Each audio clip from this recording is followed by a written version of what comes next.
वैसे तुम्हारा तो नहीं पता but I have just watch the demon slayer movie, और अगर मुझे इसे डिफाइन करना हो सिर्फ एक वर्ड में so I will say it's beautiful. Yes, the movie is beautiful और मैंने इसे अभी अभी देखा है। तो अगर तुम लोग को भी देखना है तो मैंने डिस्क्रिप्शन में इसका दोनों सब और डब्ड वर्जन दे रखा है, तुम लोग चाहो तो वहाँ पर जाके चेकआउट कर सकते हो। वैसे तो मैंने इसकी मांगा भी पढ़ रखी है बट आई हैव टू से कि ऊफोटेबल ने बहुत अच्छा काम किया है, कॉज इसका जो एनिमेशन है वो इसकी मांगा की आर्ट स्टाइल को भी काफ़ी सारी जगह बीट कर देता है। सो बिना तुम्हारा टाइम वेस्ट किए let's begin the review and explanation video of demon slayer the movie mugen train.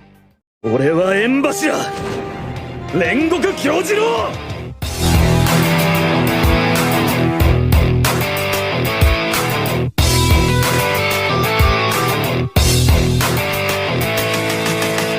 सो इस मूवी में हमारे main character Tanjiro, Nezuko, Zenitsu और इनोस्के की जो स्टोरी है वो जाती है म्यूगन ट्रेन की तरफ, जहां पर उन्हें साथ मिलता है क्योजिरो रेंगोकू का, जो कि एक हाशिरा है यानी कि टॉप लेवल डीमन स्लेयर। तो असल में हुआ कुछ ये होता है कि पिछले कुछ दिनों में उस ट्रेन में काफ़ी सारे लोग गायब हो रहे होते हैं, जिसके कारण डीमन स्लेयर का शक जाता है डीमंस पर और वो वहाँ पर कुछ डीमन स्लेयर्स को इन्वेस्टिगेशन के लिए भेजते हैं, लेकिन वो भी गायब हो जाते हैं और इसीलिए इस चीज़ की इन्वेस्टिगेशन के लिए रेंगोकू को भेजा जाता है और उनका साथ देने के लिए तानजीरो, नेजुको, जेनित्सु और इनोस्को के भी उसके पीछे भेज दिया जाता है। तो इस मूवी में पूरी स्टोरी यही दिखाई जाती है कि कैसे वो लोग मिलके ट्रेन में मौजूद डीमंस को मारेंगे। बात करें इस मूवी की रन टाइम की तो वो है 2 आवर्स की। ये जो मूवी है ये स्टार्ट होती है एक स्लो स्टार्ट के साथ, जहां पर इस म्यूगन ट्रेन के अराउंड मिस्ट्रीज बिल्ड की जाती हैं और धीरे धीरे एंड होते टाइम हमें एक देखने को मिलती है एक बहुत ही एपिक बैटल। तुम्हें इस मूवी में action, comedy,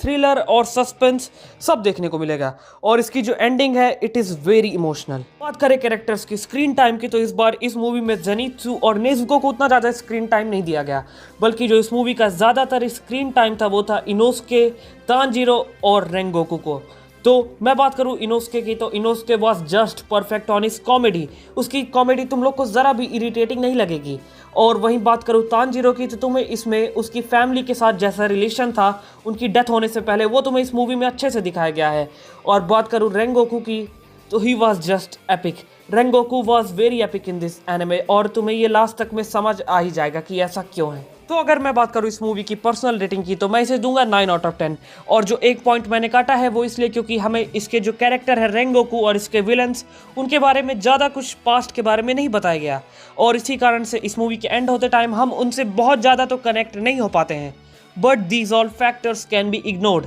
and this movie is just fine. तो अब मैं यहाँ से बात करता हूँ इस मूवी की एक्सप्लेनेशन की, यानी आगे मैं जो कुछ भी बोलूँगा वो इस मूवी से रिलेटेड स्पॉइलर होगा। तो अगर तुम लोगों ने ये मूवी अभी तक नहीं देखी है सो इस वीडियो को यहीं पर छोड़ दो और अगर मूवी तुम लोगों ने देख ली है तो इस वीडियो को तुम लोग आगे कंटिन्यू कर सकते हो। तो इस मूवी के स्टार्ट में हमारे हीरोज म्यूगन ट्रेन में चढ़ जाते हैं और वहाँ पर चढ़ने के बाद उन्हें रेंगोकू भी दिखते हैं जो कि अपना खाना खा रहे होते हैं।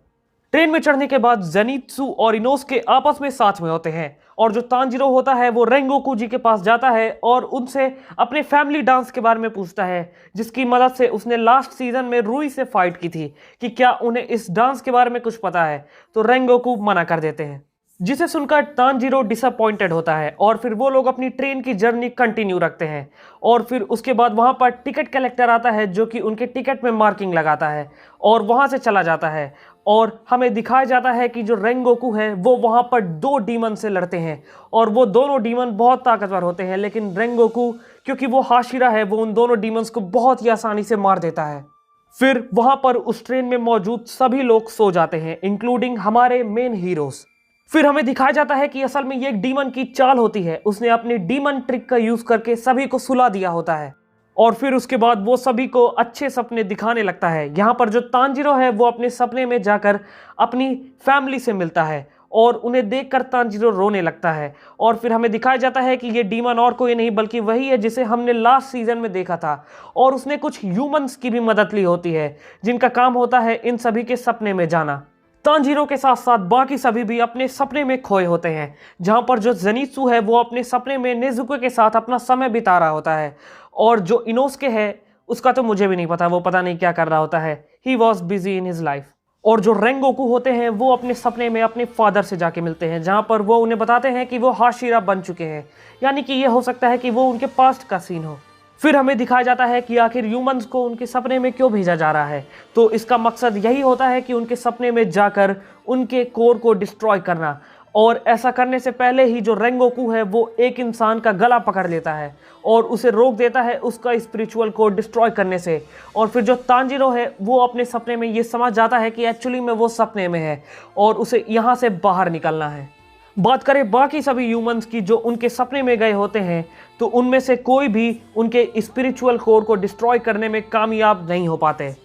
इसके बाद जो तांजीरो है वो समझ जाता है कि उसे अपने सपने से निकलने के लिए सपने में खुद की जान लेनी होगी, और ऐसा करने के बाद वो रियल वर्ल्ड में वापस आ जाता है, जहां पर ऐसा करते ही वो सभी ह्यूमंस जो उस डीमन की मदद कर रहे होते हैं वो उन पर हमला कर देते हैं, लेकिन तांजीरो उन्हें रोक लेता है। और ऐसा करने के बाद वो उस डीमन के पीछे चला जाता है और हमें दिखाया जाता है कि उसकी पावर होती है सुलाना। लेकिन जैसे ही वो तांजीरो को सुलाता है, तांजीरो खुद को मारकर वापस से असली दुनिया में आ जाता है और वो उस डीमन का गला काटने में कामयाब हो जाता है। लेकिन हमें दिखाया जाता है कि वो डीमन मरा नहीं होता, उसकी बॉडी उस ट्रेन से फ्यूज हो चुकी होती है और जो नेजुको है वो उसके पैसेंजर को बचाने लगती है, लेकिन वो खुद मुसीबत में पड़ जाती है और उसे बचाने के लिए जेनित्सु आ जाता है। और जो रेंगोकू हैं वो भी अपने सपने से बाहर आ चुके हैं और बाहर आकर वो तांजीरो से कहते हैं कि तुम्हें उस डीमन को ढूंढकर उसे मारना होगा, और वो यहाँ पर बाकी सभी पैसेंजर को बचाएगा। और जो इनोस्के और तांजीरो हैं वो उस डीमन को ढूंढने चले जाते हैं और वो दोनों उस डीमन को ढूंढकर उसे मारने ही वाले होते हैं, लेकिन तभी उसी का जो ट्रेन का ड्राइवर होता है वो तांजीरो पर हमला कर देता है और उसके पेट में एक चाकू घुसेड़ देता है। लेकिन तांजीरो को उससे ज़्यादा फर्क नहीं पड़ता और इनोस्के और तांजीरो मिलकर उस डीमन को मार देते हैं, और ऐसा करते ही वो ट्रेन पलट जाती है। लेकिन इसमें किसी भी पैसेंजर की डेथ नहीं हुई होती है, बट जो तांजीरो है उसका जो घाव होता है वो खुल जाता है और उससे काफ़ी ज़्यादा ब्लड लॉस होने लगता है। तभी वहाँ पर रेंगोकू आते हैं और वो तांजीरो को अपनी ब्रीदिंग को कंट्रोल करने को कहते हैं और कहते हैं कि ऐसा करके तुम खुद के ब्लड लॉस को रोक दोगे। और ऐसा करते ही वहाँ पर एक डीमन आ जाता है, और वो डीमन कोई ऐसा वैसा डीमन नहीं, एक ऊपर लेवल का अपर थर्ड डीमन होता है, जो कि आते ही तांजीरो को मारने की कोशिश करता है, लेकिन रेंगोकू उसे बचा लेता है। और इसे देखकर वो डीमन रेंगोकू से काफ़ी ज़्यादा इम्प्रेस होता है और वो रेंगोकू को ऑफर देता है कि तुम एक डीमन बन जाओ, तुम अभी भी बहुत ज़्यादा पावरफुल हो सकते हो। लेकिन रेंगोकू उसके ऑफर को मना कर देता है और फिर उन दोनों के बीच बैटल चालू हो जाती है, जो कि बहुत ही एपिक होती है। वो दोनों अपनी फुल पावर यूज करके एक दूसरे से लड़ रहे होते हैं, जहां पर लड़ाई के बीच बीच में वो डीमन रेंगोकू को एक डीमन बनने का ऑफर देता है, लेकिन रेंगोकू उसकी बात नहीं सुनता और उससे लड़ता है। और लड़ाई के बीच में वो उस डीमन को काफी ज्यादा घायल करता है, लेकिन वो डीमन कुछ ही पल में वापस से ठीक हो जाता है। और इसी बीच रेंगोकू को भी थोड़ी बहुत चोटें लग रही होती हैं, और ऐसा होने के बाद रेंगोकू अपनी फुल पावर का इस्तेमाल करके अपना सबसे पावरफुल अटैक करता है, लेकिन उस डीमन का जो हाथ है वो रेंगोकू के सीने में घुस जाता है।